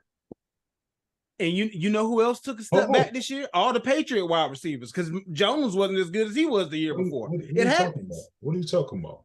I'm saying if the quarterback isn't as good the next year as they was the year before, it hurts the wide receivers. We've seen it on other teams as well. So why can't be he? Maybe why can't be him took a step down? Who? Cooks? Cooks, yeah. Didn't his numbers go down? Because he can't throw himself the ball. That's why. But it wasn't a problem a lot of before, though. Say again, I hear you. It wasn't a problem the year before. Because Mills was better the year before. Look at his stats, bro. Same quarterback. Okay. Maybe Cooks is finally doing this. Okay. It's just miraculous that all these other teams can support 2 wide receivers, a high value wide receiver and another 100-target wide receiver. But Right. in the Cowboys offense, I'm not saying they can't support it, bro. I'm not saying they can't support it. I'm saying that he won't be as good as he was last year when he was the only. I don't understand why that point is being misunderstood. I don't think he was. I wouldn't call him the only. Who else did they have? They had Schultz. What other wide receiver did they have last year? Don't matter. That's 89 targets. It still don't matter. It ain't about the position. Okay. It's about the number of and it's targets. crazy. If we say T.Y., you go, oh, well, T.Y.'s watch. What do you think we trying to say Brandon Cooks is? Brandon Cooks ain't going to be him, bro. He can have 800 yards, and it still don't mean nothing. It still doesn't move the needle to what's going to happen on the other end. I don't hear no bets being thrown across. I hear y'all saying stuff, but then at the same time, when I say that CeeDee Lamb ain't gonna end up in the same realm he was before, y'all saying, yeah, that's right. So I don't really know. So where do you want to put him? Because I'm not. Say again. I gave you my look on CD. I say he should be still a top 10 wide receiver. So you don't want to take it? I'm in for a top 10. 10 is 4 positions less than he was last year. I said he's going to be worse than he was last year. So where am I wrong? That's a wide receiver 1. I said he would be a wide receiver 1.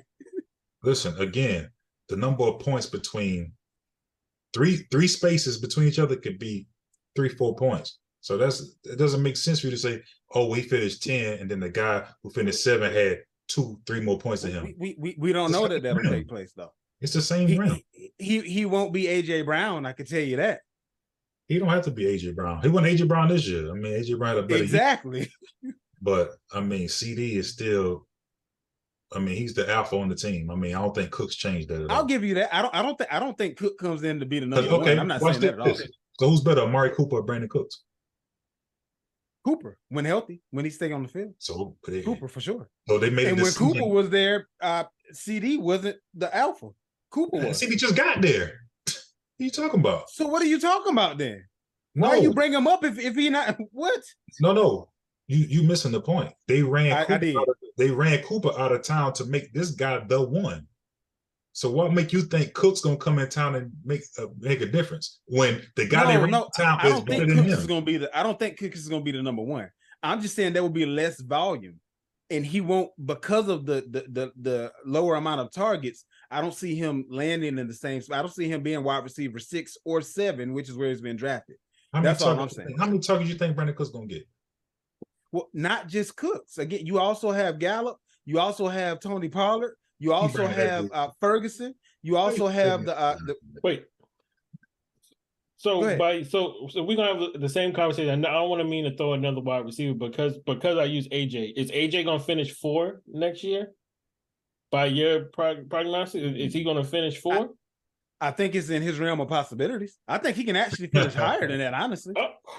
Higher? Yeah. Knock who off? It depends on injury because I don't know if Kupp gonna make it through the year. But if Kupp makes it through the year, then I can see him actually ended up higher than Tyreek this year. Like he's gonna be one of them dudes. I got him up there. So I mean, so you tell me who gonna beat him, other than the usual suspects, being Jefferson and somebody like that. Like So- you got so you Jefferson. wanna bet- I think so you wanna- Devontae gonna take a step back. Devontae was wide receiver 2 last year. I think he's gonna take a step back, So and that not means- because of talent, but because of the situation there. So you want to make a bet that AJ would be top 4, Sure, if you want to make a bet that CD is still gonna be top 6, 7? sure, 6, 7, whatever. I'll do that. Okay, cool. So there's 2 different bets, or how's this gonna work? Yeah, that's the bet. Yeah, it's 2 different bets. So I'm taking your bet. You take mine. cool. We can roll with that. Let's go ahead and finish up with tight ends. We got number 1 on my list, Mark Andrews. Number 2, Evan Ingram. Number 3, Dalton Kincaid. Number 4, Cole Kmet. And number 5, Irv Smith. All the wide receivers that we were naming 2 minutes ago that play for Baltimore now is the only reason why Andrews is on this list. Right now, he's the number 2 tight end off the board. And I just don't see him. Again, it's a volume conversation. In fantasy, volume is king. I don't see him getting the volume anymore. There are just too many mouths to feed. And I don't think he's as good as Zay Flowers. He was the best pass catcher on the team for years. Number 2 tight end off the board, especially when I would prefer not to take a tight end early anyway. He on my do not draft list. Evan Ingram, he stayed healthy long enough to get paid. I don't think he's gonna make it through the year. Dalton Kincaid, I think he's too young. He's gonna take a year. If it was a like an Atlanta situation with Pitts in his rookie year when they really didn't have much else, cool. But you got Diggs to contend with. I think Gabe Davis is going to take a step forward. I don't think he'll be as necessary in that offense. And then you still have Knox on his last year, so there'll be best case scenario splitting. Cole Kmet, same thing, volume. He was one of the only and the best pass catcher on the team for Chicago last year. So again, volume. Irv Smith, I don't see him staying healthy. And he got some dogs in front of him at wide receiver. So again, it's the situation, not necessarily the talent. So what do we got to wrap it up with tight ends? I mean, I'm actually okay with I don't necessarily think Mark is going to be the number 2 tight end when it's all said and done. But again, I think he still is going to be Lamar's safety blanket. He's still the red zone. He's still the red zone guy. So even though his targets may come down, but from 20 to 20, I think once they get in the red zone, then his likely will go up. So now, so you think he's worth being picked as the tight end too? And where you're going to have to draft him? So it's not his talent, but where you're going to have to draft him, I can't call it. I can't see it. It's not about him as a person. It's where you would have to draft him for me. I mean, but he didn't finish number 2 last year. I know. So I definitely think people Further to my point, but he's been drafted as number 2. Yeah. I think he's definitely being drafted a little too high, but I mean, again, from 2 to 5 is kind of close when it comes to tight end. So I think it is a tad high. But I do think though he'll still get his looks. Because he finished 5 this year. Right. And I'm okay with him finishing around 5 again this year. You know what I mean? So, I am too, but I'm not okay drafting him as the number 2 tight end off the board and him finishing 5. as far as you saying Ingram, what? Why you Injury. That's it. Just injury. Why you say- He's why been you hurt say every injury? year except his contract year. Why you say that? The guy Because has it's the been truth. playing- He has He's played at literally been hurt every year except his contract year. He has Every played- year. He has played at least a minimum of 15 games in the last 3 seasons. So He's been hurt every year except his contract year. again, 15 games is the least amount of games he played in the last 3 seasons. That's not too bad. And then and again, Peterson, tight ends never finished nothing less than 6. I agree. So you know, It's not the situation. It's just his injury history for me. That's all. I don't trust him. And then where I would have to with tight ends, it's really truly about where I would have to draft him to get. where is he? What tight end he's being picked at? Let me take a look. I was actually putting that up right now. Well, hold on, PPR. Tight Yeah, I end think- 4. You got Travis Kelce, Mark Andrews, TJ Hawkinson, George Kittle, and then Evan Ingram. He deserved that. You wouldn't pick Pat Fryermuth over him, No. or You Dalton Schultz, or you talking about the mouths to feed. Pat Fryermuth, he got a target hog and Deontay Johnson. You got I agree. You got that young stud coming He definitely that. and Pickens. But safety blanket, the same as you said about Andrews being Lamar's safety blanket. And the difference is, I think Lamar is less likely to use that blanket than Kenny is. Kenny hasn't shown me that he's a go get it type of guy. If you listen to any news come out of Pittsburgh, another steal in the draft. That boy Dwayne, he been acting up. He did Minka dirty this in one-on-ones, one-handed. It was crazy. That's we know cool, Minka's good, but he ain't taking over. He ain't taking over the pass catching for Fryermuth though. But he could take some. He could take some. It ain't. That's the thing. It ain't about taking it all, but taking 45 targets is enough. Shoot, Gentry was taking some of those targets away from Fryermuth. Gentry's getting in there just as much, and I think now you add in the Darnell Washington to there. And again, he's a red zone threat. I think that's the only reason why you bring somebody of this size and this type of stature if you're not trying to make an impact in the red zone. I can see him taking some Fryermuth stuff in that red zone, like Joe just said. That boy's 6'7", 260 something, man. Like, and out here making one, he moving like that boy a mammoth. And he's winning. He was winning blocking drills against Watt. That alone, maybe stuff like that will get you on the field. And once you, I agree. And so I'm glad you brought up that point, because their offensive line sucks, which makes it more likely, because he could do something like that against TJ Watt, that he's going to be blocking. Yeah. So just saying, he get opportunity to be on the field though. Yeah, he'll be on the field blocking. No, but once you're on the field and the ball said height, you can go out for a route. Joe just told you the boy beat Mika. He was beating Mika in one-on-ones. I agree, but I just told you the offensive line sucks. He may be their best offensive lineman. He may be. Like for real, like not hyperbole. He may literally be their best offensive lineman.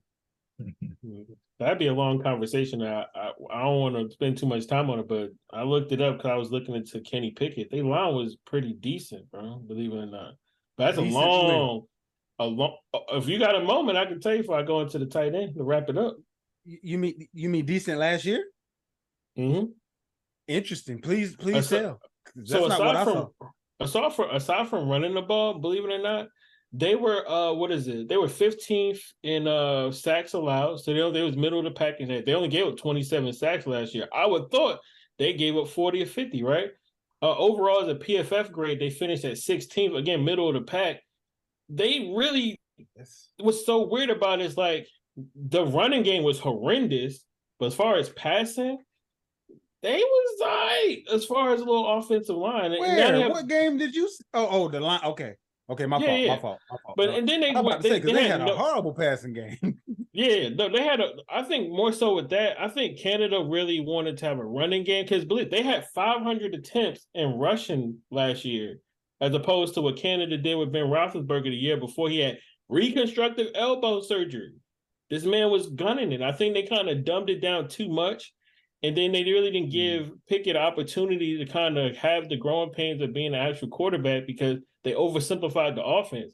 He got going towards the end of the season and going into the playoffs because the guy had 4 3-game winning drives, 4 fourth quarter comeback. No, I forgot what was it? 4 fourth quarter, no, 3-game winning drives, 4 fourth quarter comeback. And 3 of them came towards the end of the season.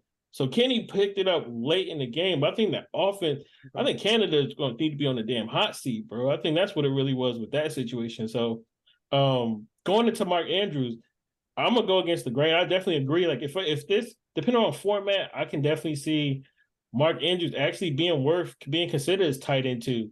You got to, like with Monken's offense, it's like, what do you want to look at? If you want to look at Cleveland, it was a tale of a running game. If you want to go back to Georgia the last few years, he showed you he could do both. He had 1 year where he had a top rushing offense, and then another year he had a top passing offense.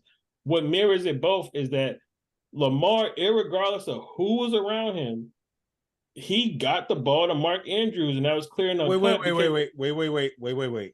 You can't say regardless of who was around him when nobody else was around. Dude, so we having this conversation. So we having this conversation about Zay Flowers, and I think he is his own name. But they had an elite speedster, Marquise Brown, where they heavily target him, and yet Andrew still got his. You got OBJ, and to your point, OBJ. They got Bateman.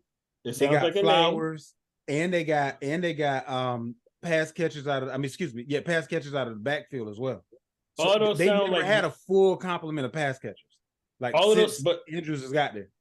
No, I understand what you're saying, but I feel like all those sounds like names until you see it put together on the field. Because sounds like names. You the one that told me about Bateman.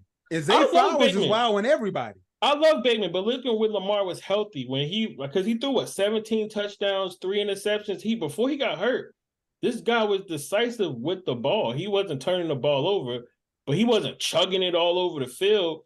This man was pretty much getting it to the open person. If it came down to third and whatever distance, I go into who gets the ball, which is Mark Andrews. I don't see that much change. I think with this new offense, I think it's still in the realm of possibility.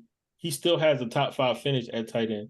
I can see. Yeah, I can definitely see top 5, but he's going as number 2 as a tight end. I mean, but as a tight end, it depends on the format. Because if you're talking about standard, you know what I mean. No, this is looking at PPR. This is looking at PPR. Just so I'm on the same page. Oh, well, as tight end too, who else am I going to take after TJ Kelsey? Hockenson? I mean, I can agree with that. I mean, Hockenson, that's where it comes debatable. I can see the debate in TJ Hockenson was the number 2 tight end last year, and it was his first year in that offense. I thought Kittle was. No, he wasn't. TJ Hockenson was. Yeah. It surprised me too.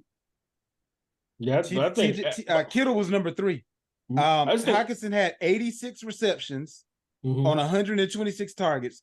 Kittle had 60 receptions on 86 targets. And Hockenson had 914 yards. Kittle had 765. Yeah, but Kittle had 11 touchdowns. And Hockenson had 6. Right.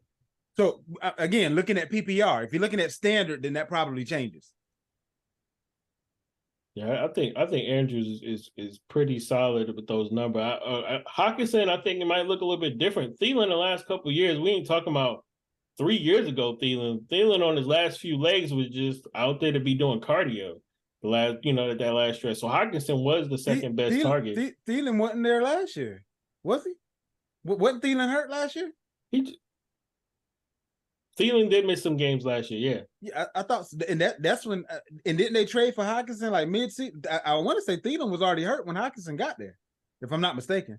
I could be. I always forget with that, but I think the addition of Addison, the skill set of Addison versus a Thielen, that's more value and more targets to go around. I can agree with that too.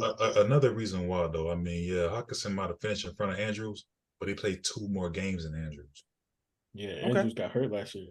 So that's and now Baltimore has 2 more receivers than they had last year. So I mean, we had Bowers in Georgia, and look where he finished as far as the team.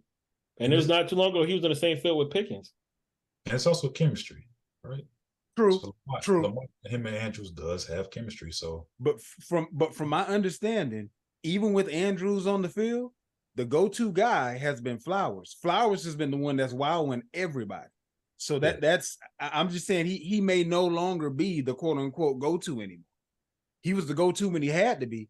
And I think to your point, he'll still be the safety blanket. But I don't think he's going to be the go-to guy anymore. I think Flowers is going to take over that mantle, especially being the slot guy. He's a little bit quicker. The offense can run a little bit better. But red zone, like you said, red zone, I think that's where a standard league, I think that, okay, maybe I can see that. But PPR, he's not going to. I always revert back to volume when I'm looking at what I'm comfortable with as far as who I'm picking, especially when I'm picking them that high. And I don't see the volume. That's the biggest thing. You think he's going to lose that much volume? I mean, the dude did have 113 targets. Yeah. And playing 15 games. Yeah. That's a lot. Because there's 3 wide receivers there that weren't there last year. Bateman wasn't there, Flowers wasn't there, Beckham wasn't there. So yeah, he's going to lose a significant amount of targets. I mean, that's true, but we don't know what those guys are going to be as well. We don't know who I Odell- agree, but as long as they're not injured, they're going to And- get targets. That's all I'm saying. And those guys do have injury history. Odell has And Andrews missed games for a reason too. he missed So, two. like, He missed two, but these guys have longer injury history. Like Odell and Bateman have missed time. yeah, I can agree with that. But it's gonna take injury though for him to end up where he's being drafted right now. It's kind of why I'm looking at it though. I see your point. What you're saying in that, yeah. And that pretty much wraps it up for this week. Next week, are we gonna go ahead and hit them with the "That's My Man's and Them" episode next week, or are we gonna hold it off another week? Man, I think it's about time to do it because About time? National Draft Day is coming Okay. up. It's the last Sunday of the month. So next week, we're gonna hit you with your league winners, the guys that we are willing to stake our claim and stake our name on. That's my man's and them episode. Shout out to DMX. That'll do it for us this week. We out.